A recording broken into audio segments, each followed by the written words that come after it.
नहीं है। वृक्ष लगाते हैं सूख जाता है। घर में एक गाय पाले हैं, गाय भी आज तक बच्चा को जन्म नहीं दिया है।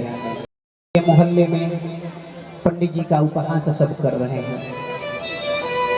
ब्राह्मण देव दुखी हैं और दुखी मन से आंसू गिराते हुए एक दिन मन में विचार किया कि हम इस संसार में अब जीने का अधिकार नहीं, संसार हमारी हंसी उड़ाती है। मन में ऐसा विचार करके जंगल में चले गए। जंगल में जाकर के वहां बहुत आंसू बहा रहे हैं। ब्राह्मण मन में विचार कर रहे हैं, मैंने इतना पूजा जप तप किया, सब व्यर्थ है। आज आंसू परमात्मा को याद करके गिरा रहे हैं। ब्राह्मण ध्यान रखिएगा, आप पूजा जितना करते हो लेकिन भगवान के लिए आपका आंसू का एक बूंद भी गिरता है तो आपका जीवन धन्य हो जाता है। आंसू से बहुमूल्य कुछ भी नहीं है। आपने वो परमात्मा के लिए उस गोविंद की याद में बहा दिया। आत्मदेव करुण विलाप से अश्रु गिरा रहे हैं। भगवान को दया, भगवान बड़े दयालु हैं। साधु का भेष बना करके आ गए। कथम रोदिसी विप्र तुम गाते चिंता बलियसी वरम तुम सत्वरम महम स्वस्य दुःखस्य कारणम। संत महाराज आकर पूछते हैं, हे भाई क्यों रो रहे हैं? कौन सी चिंता सता रही है आपको? बताओ। ब्राह्मण ने देखा संत सहानुभूति दिखा रहे हैं। ये संत है, जरूर मेरा मार्गदर्शन करेंगे। संत के पास गए, नमस्कार करके ब्राह्मण कंठ रुद्ध करके फुट फुट करके रोने लगे। संत के चरणों में गिर करके चिपक गए। किं बप्रणीरिषः दुःखं पूर्व पापेन संचित मय्या पूर्वजास्योतयं कौशानमुपभुज्यते।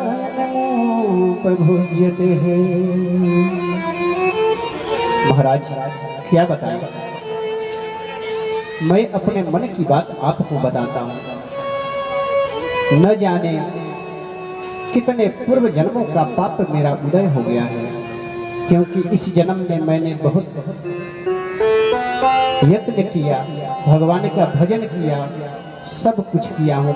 महाराज इस जन्म में तो मेरे जानने में एक भी पाप मैंने नहीं किया, लेकिन मेरा पूर्व जन्म का पाप उदय हो चुका है। मैंने घर में अपने हाथों से जो वृक्ष लगाता हूँ वृक्ष सूख गया। मेरे घर में जो गाय हमने पाला आज तक वो भी बच्चे को नहीं जन्म दिया, न मेरा कोई संतान है। महाराज तो बताइए मैं क्या करूं? संसार मेरा उपहास कर रहा है। एक तो संतान होना चाहिए कम से कम महाराज, एक बच्चा हो जाए। संत महाराज समझ गए ये संसारियों में, इस संसार के ये दुख में ग्रस्त हो चुका है। ब्राह्मण समझाए, विप्र तुम ज्ञानी होकर के संतान के लिए रो रहे हो, क्या गारंटी है कि आपका संतान हो जाएगा तो आप सुखी हो जाओगे? ये कोई गारंटी है? आप सभी कथा ध्यान से सुनिए, वार्तालाप बाद में कर लीजिएगा, बात बाद में कीजिएगा, ध्यान मग्न होकर के कथा सुने। संत कहते हैं इसकी कोई गारंटी नहीं कि आपका पुत्र हो जाए तो आप सुखी हो जाओगे। ब्राह्मण कहते हैं मैं ये नहीं जानता महाराज कि पुत्र होकर के मुझे दुख देगा कि सुख देगा, लेकिन पुत्र तो होना चाहिए ना। हमने सुना है आप जैसे संतों के मुख से कि संतान होना चाहिए, वो पितरों को जल भी दे देगा तो पितृ मुक्त हो जाएंगे।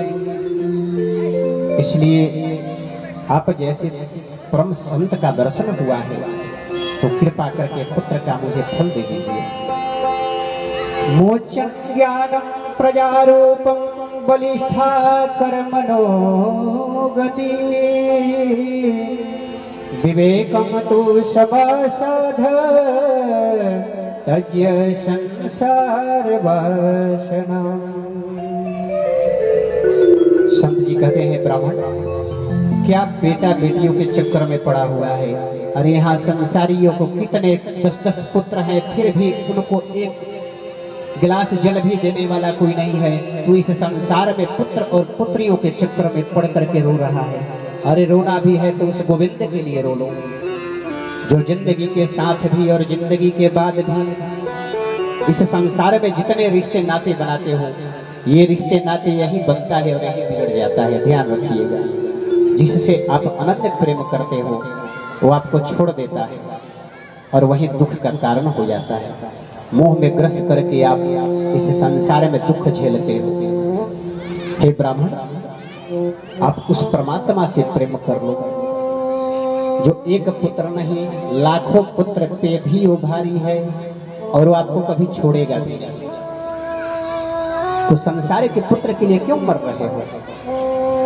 ब्राह्मण कहते हैं महाराज मैं ये सब नहीं जानता, इस समय मेरा दिमाग किसी भी आपके उत्तर को अपने अंदर ग्रहण नहीं कर रहा है। संत महाराज समझ गए इसको संसार की व्यसनाएं, ये संसार का माया जाल जो है ग्रस लिया है। तब संत महाराज ने कहा ब्राह्मण सप्त जन्म मयि धीतः तव पुत्रो नैवच नैवचः। हे ब्राह्मण, एक जन्म नहीं, मैं देख रहा हूँ दिव्य दृष्टि के द्वारा कि 7 जन्म तक आपका पुत्र नहीं है, संतान है ही नहीं। अब ब्राह्मण और दुखी हो गए। ब्राह्मण कहते हैं महाराज अब तो मैं मरूंगा और मेरे मृत्यु का कारण भी आप बनोगे। अब क्यों? क्योंकि मैं एक जन्म ही दुखी था, मैं तो और जन्म नहीं जानता था। मैं अभी इस जन्म में हूँ तो इसी जन्म के हमें पता था। आपने 7 जन्म और हमें दुखी कर दिया बता करके, और अब मैं अपना प्राण दूंगा और इसका कारण आप, मेरे मृत्यु का कारण आप बनोगे। संत भगवान कहते हैं ब्राह्मण अब मानेगा नहीं। तब मन में विचार किए और एक झोली से फल निकाल करके दे दिए ब्राह्मण को। इदं भक्षः पत्न्या ततः पुत्रो भी होगा तो क्यों ना आपके घर में गाय पड़ी है उसको है कि अगर आपको बच्चा चाहिए तो मुझे होने वाला है, मेरे को पैसे दे देना, मैं आपको बच्चा दे दूंगा। इतने दिन आप बहाने बना करके पंडित जी के साथ समय व्यतीत करो। पत्नी जो है पेट में कपड़े वगैरह बांध करके पंडित जी से बता दिया फल हमने खा लिया और फल गाय को खिला दिया। फलम भक्षेन गर्भः स्वादे गर्भेन दरे वृता स्वफल भक्षम ततो शक्ति गृह कार्यम कथम भवेते। मन में बहुत विचार कर रही है, किंतु परंतु अनेक तरह के, मैं यदि गर्भ से हो गई तो घर का काम कौन करेगा, मेरा सारा संपत्ति बर्बाद हो जाएगा, अगर भूकंप आ गया तो मैं भाग के बाहर कैसे निकलूंगी। अनेक तरह की सारी दुनिया की तमाम प्रश्न अपने अंदर भर ली और गाय को फल खिला दिया। समय के साथ समय व्यतीत हुआ। पंडित जी से बहाने, पंडित जी बेचारे सरल स्वभाव के हैं और समझ रहे हैं। समय बीतता गया और समय बीता तो पंडित जी महाराज की गाय ने एक बच्चे को जन्म दिया। आज 9 महीने के बाद गाय ने बच्चे को जन्म दिया और उधर धुंधली ने भी अपनी पूरी तैयारी कर रखी थी।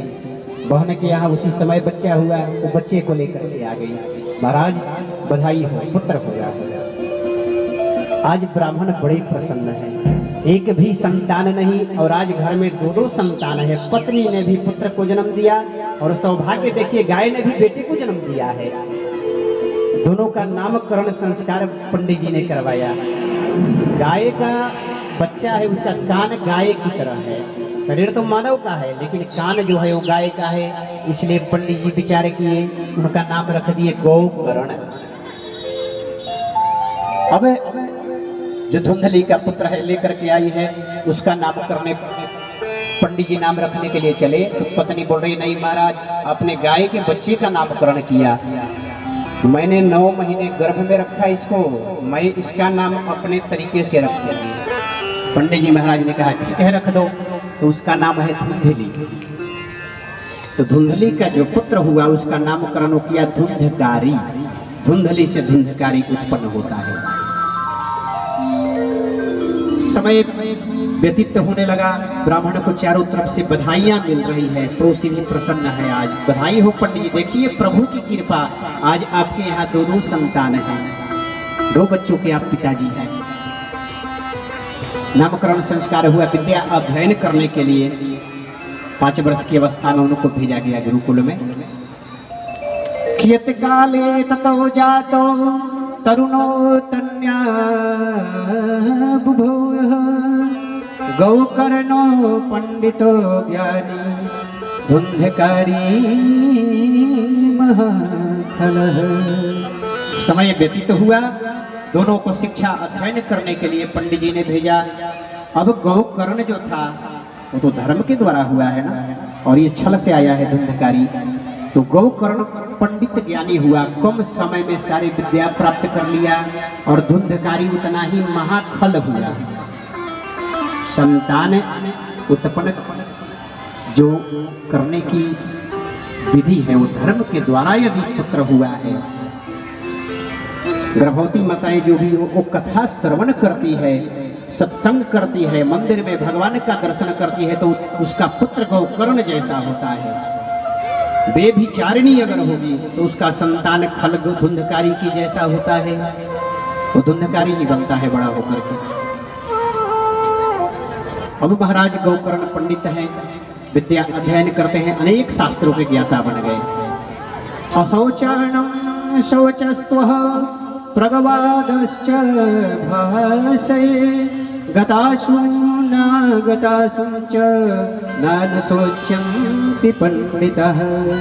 असत्य सत्य का विचार जो करने लगा, पंडित किसको कहते हैं? असत्य का और सत्य का जिसके अंदर विचार है वो पंडित है। ऐसे महान पंडित गौकर्ण जी महाराज हुए। धुंधकारी जैसे जैसे बड़ा होने लगा, चोरी डकैती वेश्यावृत्ति करने लगा। अब ब्राह्मण दुखी होने लगे पुत्र से।